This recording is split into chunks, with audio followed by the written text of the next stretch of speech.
Good day mga ka-NBAS. So tapos tayo nag-install. Ito na, susubukan na po natin ng ating project. Owner po nito ay si Sir Cityper. Okay, isang Rexemex unreg po ito, sir.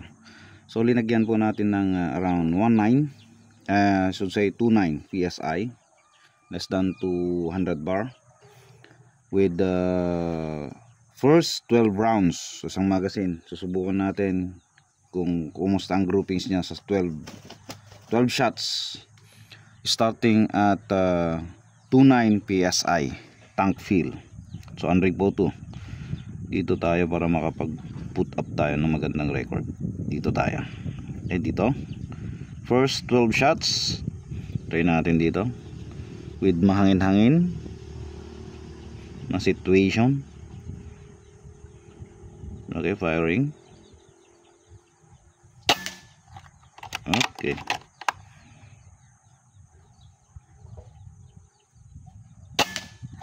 Sinundan. Huwag na tayo munang mag-zero. Tumas konti.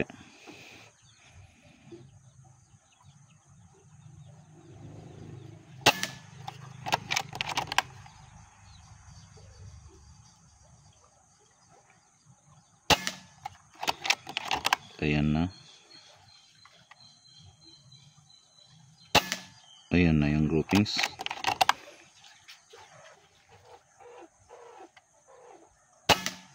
Nag-start na tayo sa 170 bars, Sir Cityper. Maganda na yung groupings. 170 bar.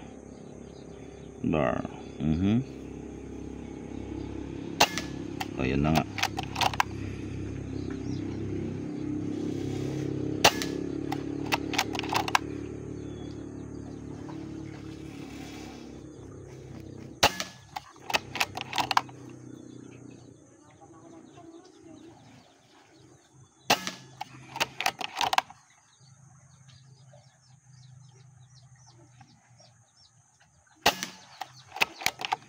Okay, ubos na yung first load. 12 round. Pansamantang lang post muna natin. Then maglagay tayo sa kabila, katabi niya. Okay, nakapag reload na po tayo sa magazine. At nandito na po tayo sa 160.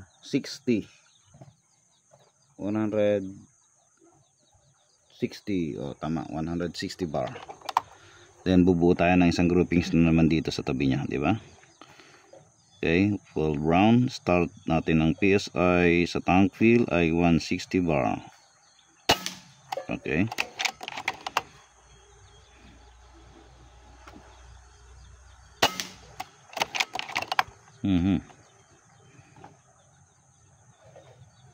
Bumalik. Mayroon tayong flyer. Ayun.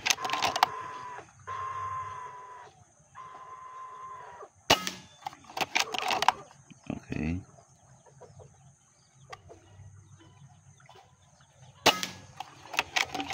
Okay.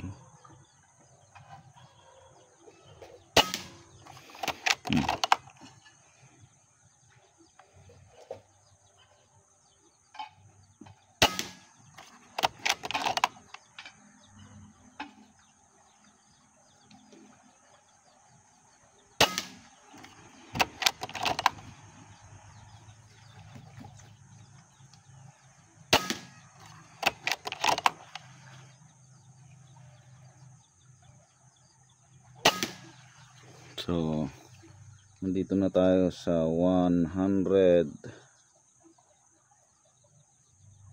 around 140 bar. So, hindi na po advisable. Pero nandyan pa rin naman yung POI nya. Sa harap pa rin ng ating reticle sa 25 meters. O yun. Yan ang second 12 rounds. Boost na ang 12 rounds. So mas maganda yung nauna na groupings. Yun po yung initial test natin mga ka-NBOSS, dahil unreg po ito. So pinagmamasdan natin kung ilang PSI tank fill or saan siya maganda pumatama. Okay, then after this one, after this initial test, ang gagawin natin dyan is magpipihit pa tayo ng hammer kasi wala na po tayong ibang adjustment. Subukan natin magpihit ng hammer kung maigaganda pa. Sa second test na naman natin ng 2 magazine, which is 24 shots tag to 12 shots po. Okay, pause muna natin mga ka-NBOSS. Okay, we're back mga ka-NBOSS. So after natin nag-adjust ng mga kung ano-ano na dapat nating pihitin, nag-start na naman tayo ng 190 bar. So nag-load na naman tayo ng same resize pellet, pero 12 rounds, isang magazine ulit. Try natin dito. Dito muna tayo sa first magazine, 12 rounds. Firing. Okay. Inobserbahan natin habang bumababa yung bar or tank fill.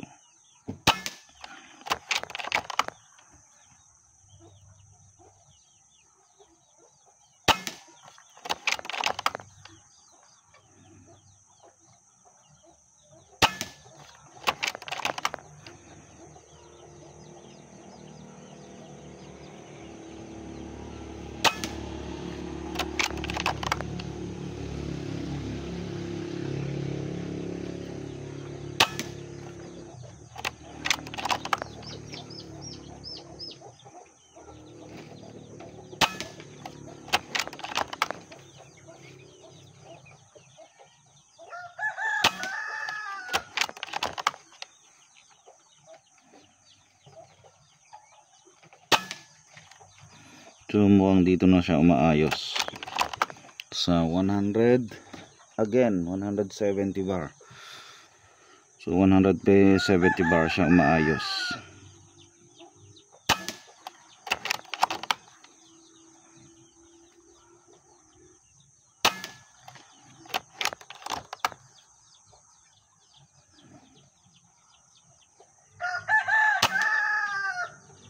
Okay, yun ang first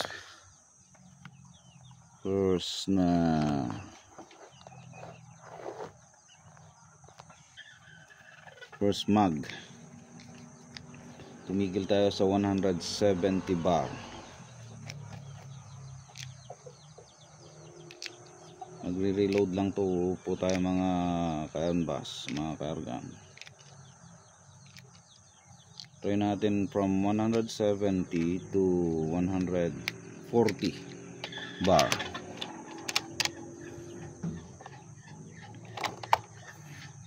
Second mag, dito tayo.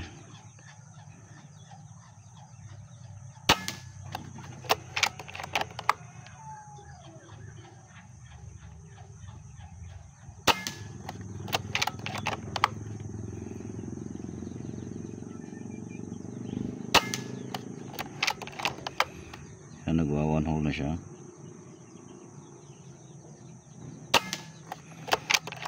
Nandun lahat.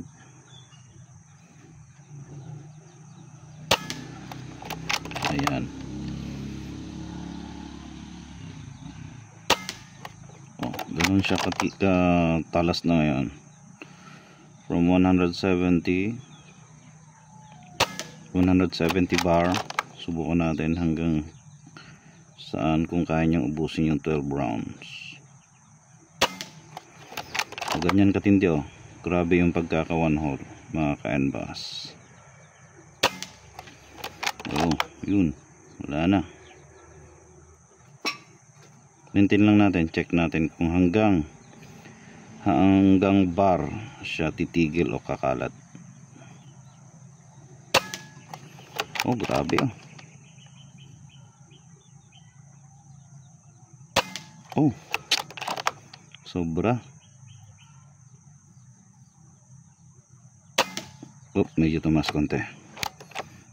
Oh, naubos na rin yung ating 12 rounds 1 mag. So mag 0 na tayo. Dito tayo nakatutok kanina, ganyan kalit yung groupings nya. 0. Okay, yan sir. So ang ating reg na ngayon is 150 bar. Subukan natin mag-load ulit ng isa pa, mga 5 shots kung kayahin pa mga ka-NBAS. So ganyan lang po, mga ganitong mga unreg TCP. Hanapin po natin kung saang tank fill siya maganda at saang pihit ng hammer tension. So subukan natin ng another 5 shots. So dito tayo. Okay, nag-start na tayo dito ng 150 bar. Subukan natin kung mag-groupings. Uy, gitnang gitna.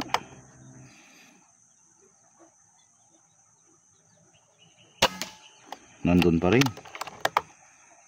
Katabi.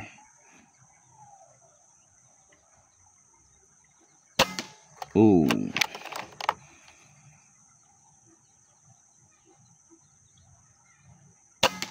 Mhm.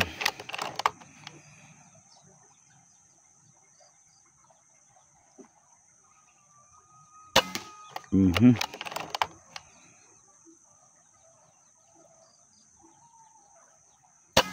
Yan. Hop, bus na. So mga 6 bars, ay 6 shots, 6 to 7 shots. So yan ang groupings niya ngayon. Etong una na to. Pero sa basis ng iba, nag-set tayo, nag-start tayo ng 190 bar. Then gumadaganda ng groupings na rito, medyo namubuo na sa gitna nung nasa 170 bar. Na-observe din natin yan dito sa dalawang set na ginawa natin kanina, dalawang magazine yan. So nag-groupings na siya sa 170. From 170 sinubukan natin dito hanggang 150 bar. Okay pa rin, gumanda, mas gumanda. 150 bar to ano na ngayon, 140 bar. Maganda pa rin mga ka-NBAS. So hindi ko na babaguhin. Hindi muna ako maglo-load ng hangin. Subukan natin from 140 bar. Subukan natin yan. Magpuputok tayo ng around 6 shots sa tabi. Then itatala na natin yung kanyang record na maganda, kung saan siya magandang pumatama. Ang kagandahan dyan, kahit iba-iba yung reg ng ating 2, 4, 6, 8, nagre-recess po kasi ako mga ka-NBAS. Ang kagandahan dyan, kahit iba-iba yung tank fill natin, paiba-iba, nasa gitna pa rin ng crosshair yung ating patama, which is a good sign na maganda yung kanyang pagkaka-set ng ating hammer tension. So yan. Ang masaklap dyan, kung kalat na nga, malayo pa sa ating sentro ng reticle. So subukan natin from 140. Tabihan natin ulit yung una para makakaset tayo ng record. Okay, from 140 bar, 140 bar to. Subukan natin yung mga 6 shots, 8 shots yung nandito sa magazine. Okay, firing. Oop, nasa sentro pa rin. Okay. Nasa sentro pa rin ng ating floating dot or center ng ating crosshair.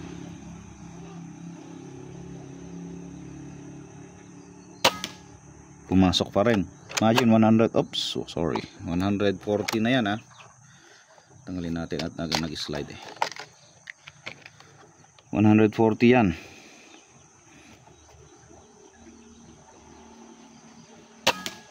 Nawala. Biglang kumabuse kasi. Dito. Balik natin yung magazine. Okay.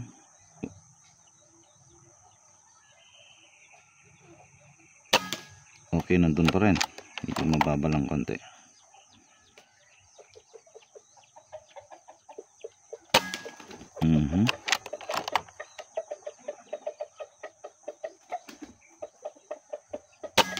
Yun, pumapasok pa rin.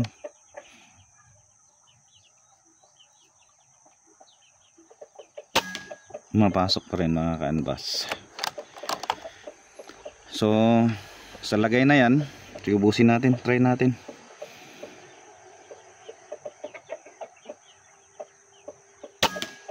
Bumaba ng konti.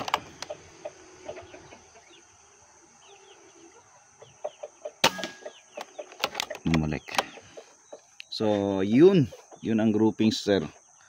Nasa 130 bars na tayo, sir. So, yan ang magiging basis natin. Base sa ating shot groups, mag-start sa 170 bars down to 130 bar. Okay pa rin yung patama niya, Sir City Pair. Meaning, doon po tayo magsaset ng ating shots. For example, pag magta-tank fill na tayo, doon na lang po tayo sa 170. Kapag naubos na po or narating na po natin yung 130 or 120 shots, doon na rin po tayo titigil, mga ka-enbas or sir. Ngayon, magre-resize lang po ako. Subukan natin sa 50 meters. Mag-start na ako ng 170 bar na tank fill. Okay? Resize lang po ako. Post muna natin, then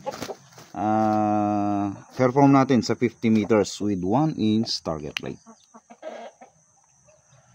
Okay, ayan, nakaset na po tayo ng 50 meters 1 inch target plate. Okay, subukan natin dito. Nag-start po tayo ng 170 bar. Okay, firing. Try natin dito. Up. Sorry. Putulang natin. Okay, load.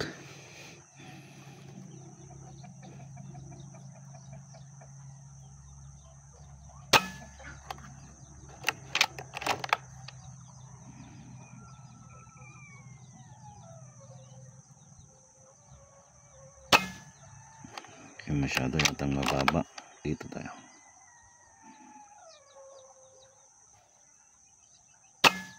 Okay, nakuha natin. So, ayan. O mataas dito. Try natin. Hindi. Doon nga. Dito.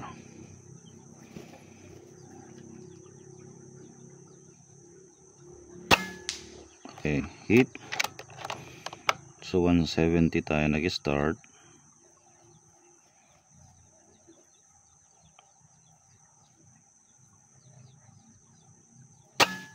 Hit ulit. 50 meters po ito, sir. 1 inch yung target plate. Unreg po ito. So, ginamit natin yung na-obserban natin sa 25 meters, 170 bar. Tutukan natin. Kung humahangin na naman.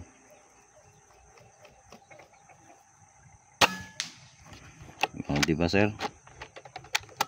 Very consistent. Oop, double. Sorry. Okay. Very consistent, diba? Try natin ulit.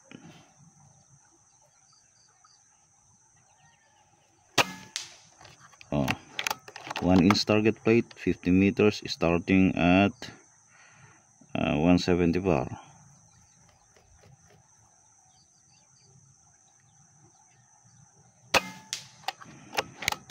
Hop, naubos na yung 12 rounds. So, ayan, sir. Masyadong mahaba na po. 50 meters po yan, sir. Napaka late na target. So, tanggalin ko na to. cellphone dito sa side cam. So ito yung inyong units for CT4 mga ka-NBUS. Pansamantalang pinatong ko na dito kasi wala po tayong bipod rail dun sa silok nya na pagkakabitan ng ating bipod. Okay, yan. So ito yung unit mo Sir CT4. So na demo na rin natin para sa ating mga ka-NBUS kung paano nga ba mag set or mag tune ng ating unreg PCP. So ang choices kasi lang doon sa ating mga unreg PCP is okay, yung nandito hammer tension, yun lang ang choices natin, plus yung pagkaka-resize or different type or shape ng ating pellet projectile. For example, gamit ko ngayon is Meteor. Nakita nyo naman patama sa 50 meters, very consistent, di po ba mga ka-NBUS? Ayan, so eto na. Magbibigay ako sir ng sample, isang box para sa basis no yung resizer nyo later on. At with this video alone, alam ninyo kung saan kayo mag-i-start. From 170 to 130 bar, doon po tayo mag-i-start. Kasi doon po maganda ang ating patama. Ayan sir, pag may mga tanungan, tawag lang po or mag-PM sa akin. Thank you!